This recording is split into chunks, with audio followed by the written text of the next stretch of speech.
To the first story, need me to get something off the top shelf? Happened today while I was wearing normal jeans and a sweatshirt. Was shopping for groceries in my local supermarket and I was in the crisps aisle. I'm above average height, so usually when I get asked to do something in the shops, it's to grab something off the top shelf for someone, usually an elderly woman. Today, I heard in a quiet voice, "Excuse me, could you help me?" I turn around and it's this huge middle-aged man, at least like 6'5" tall. I'm quite surprised to hear, but I followed him nonetheless. He led me through 2 aisles to the cereal sections, points down to the aisles closest to the floor, and asked if I could grab the red one as his back was too stiff. I bent down, grabbed the item and handed it to him, after which he asked me if I was a new employee. I replied no, and he apologized profusely for wasting my time. I told him to think nothing of it and said my goodbyes. Not a very exciting story, but it goes to show that sometimes the bottom shelf is also out of reach for large people, as the top shelf is for small people. Well, it's amazing how go in an otherwise identical situation. The second story, Karen cannot understand basic kindness. This is a generally wholesome story with a comedic Karen encounter. When I was 17, I worked at McDonald's. Now, the fact that the red and black uniform of McDonald's looks nothing like the blue-centric Walmart uniform has little bearing on this story because, as we know, the only colors that Karen can see are beneath me and my reflection. So, I was visiting Walmart after work, straight out of work. I was still in uniform and my hair was a mess, so I still had my McDonald's hat on. I swung by electronics to check out the games, and while I was looking at them, there was a pretty young kid like 10 and his mother talking to an employee about what game he wanted to get. I overheard their whole conversation while looking at the games myself. He wanted a Pokemon game, but didn't know which one to get. It was between Ruby and Emerald. The kid was clearly into Pokemon, but this was his first time getting one of the games because he just got his first Game Boy, and he could only get one.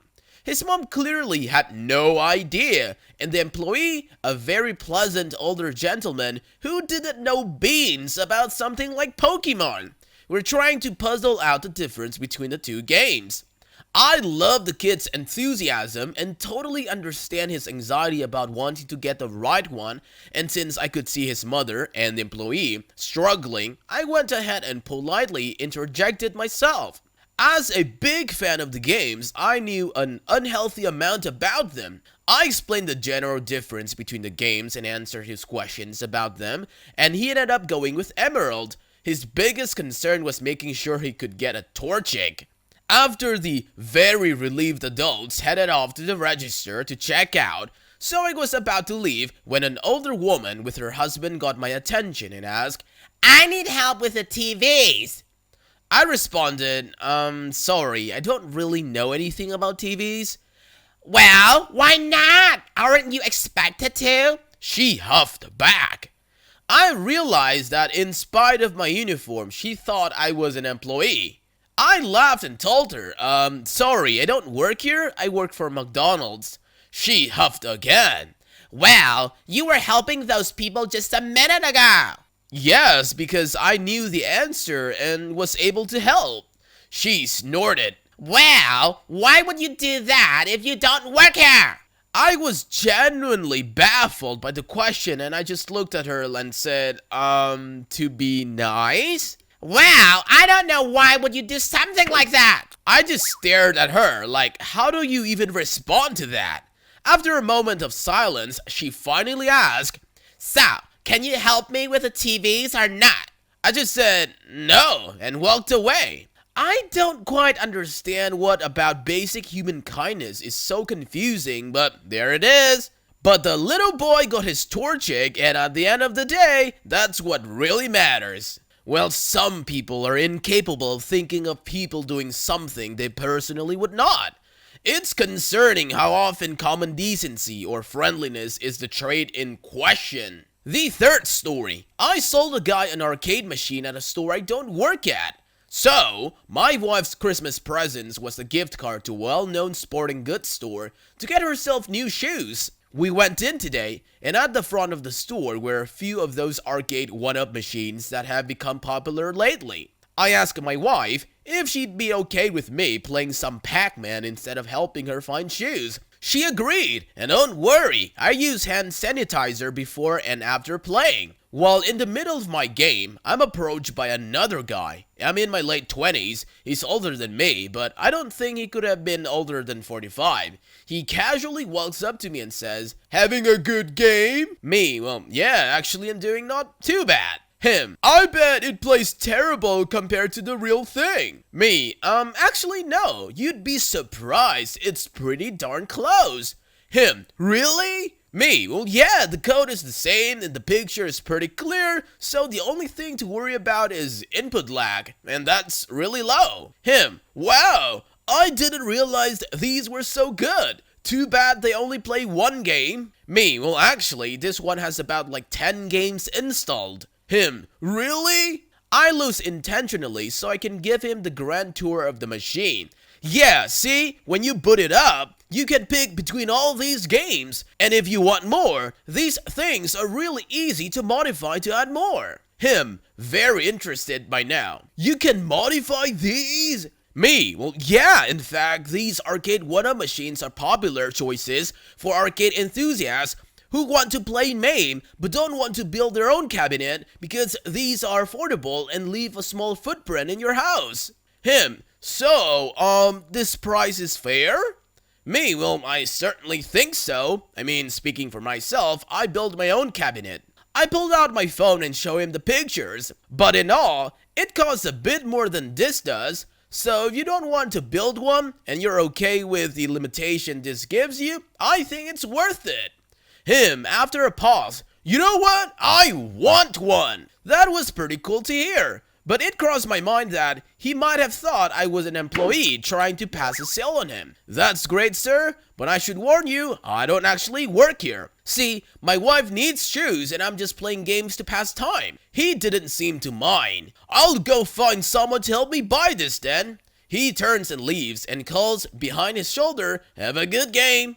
That was about 10 minutes ago, and as I'm writing this, he and an employee are busy loading the box into his truck. You know what? You've sold me on this one as well, lol. To the fourth story. Why would I be working with my toddler? And why would a store employee kidnap a child on the clock? This happened a few months ago, mid-October, when the weather was still nice where I live. I went to our local Kroger to grab a few things I needed for dinner. This is important because I wasn't using a cart, just a basket. My oldest son, who is 3.5, loves to go to the store and do anything that involves getting out of the house. So, I decided to let him tag along and leave his other brother at home with dad. Grocery trips for us, kind of like our little mom and son dates, I usually let him pick out a toy or a treat of some kind. Since outings aren't as often since the pandemic, I try to keep things normal and exciting for him. This is where story comes into play. For note, I was wearing a light blue polo,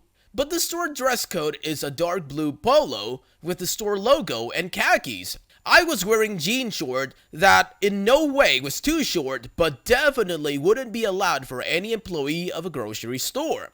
People involved will be M, me, TS, toddler's son, and RK, rude Karen. So about 20 minutes into our trip, I had grabbed the few vegetables I needed, was just shopping around the canned good aisles to grab some things I might need in the future. I was putting a can of something back in exchange for a larger version I didn't see at first when I hear, "Ma'am, I need your assistant right this instant."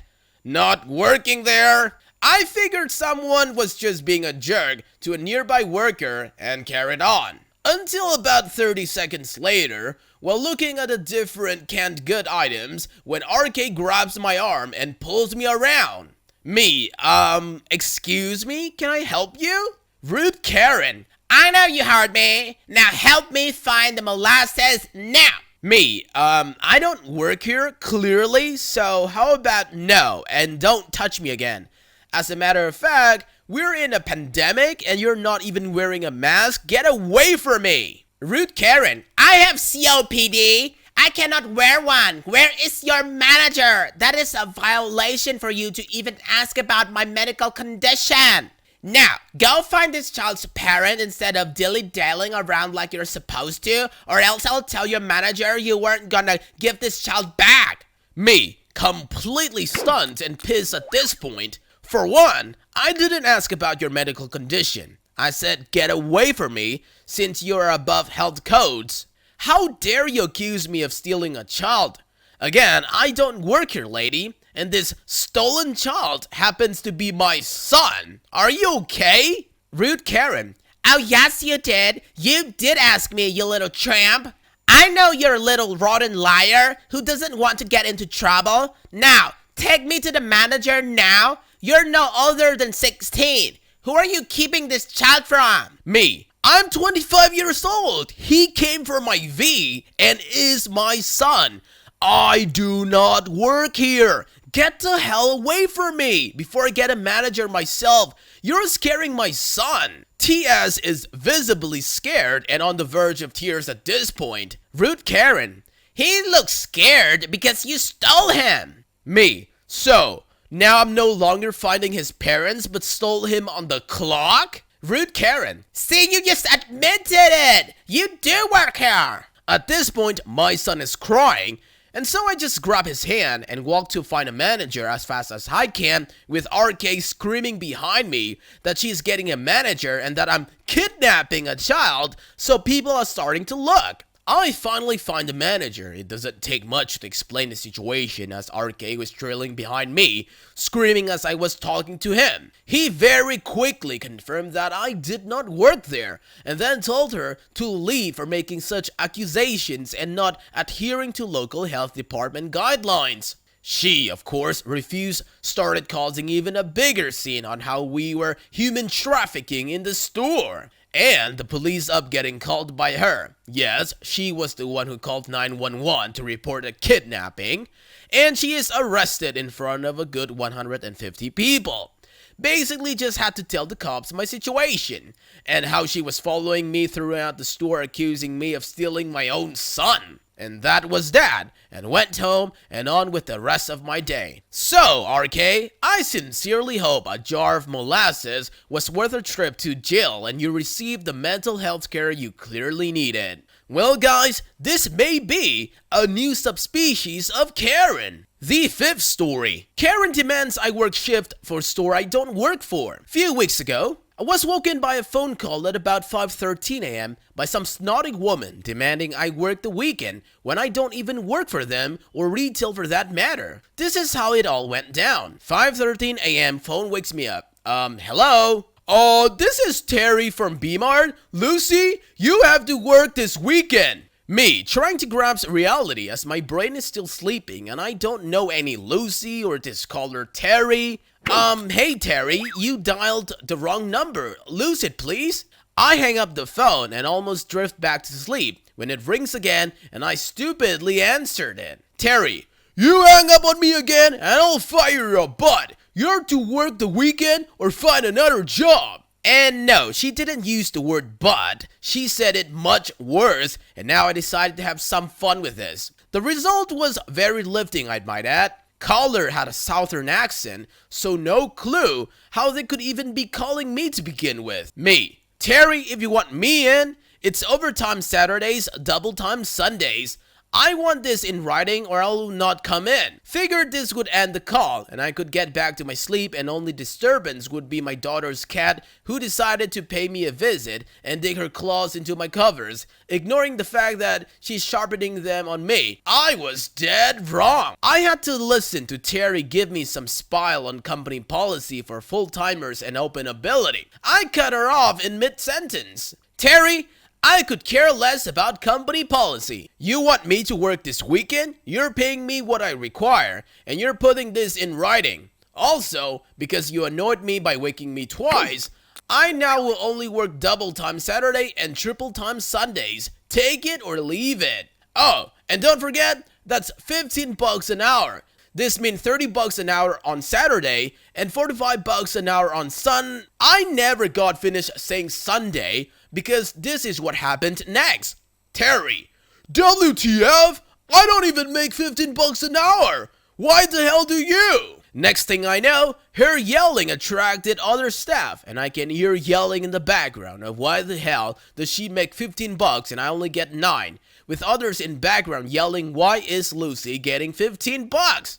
And I could no longer make out who was saying what, other than Terry telling someone I refuse to come in unless I get OT, which is when some guy takes over the call. Hello, this is Bill, the general manager. Lucy, what is this about not coming in unless you get OT, and where the hell are you getting $15 an hour from? Me, you want me? Those are my terms. Stop calling and waking me. I can hear Bill in the background with all the commotion saying that doesn't sound like Lucy, it sounds like a guy? Me, for that insult, it's now triple time the entire weekend. We have a deal? Click! It was then my wife wakes up and asks me what was that all about. Told her it was work calling me to let me know I had the weekend off. I go back to bed, kitty sleeping on top purring. Well, Terry is dumb, and there will be repercussions for poor Lucy. And I hope you realize that. That's it for today, fellow humans. Thanks for watching. Be sure to leave a like, comment, and subscribe. See you guys next time.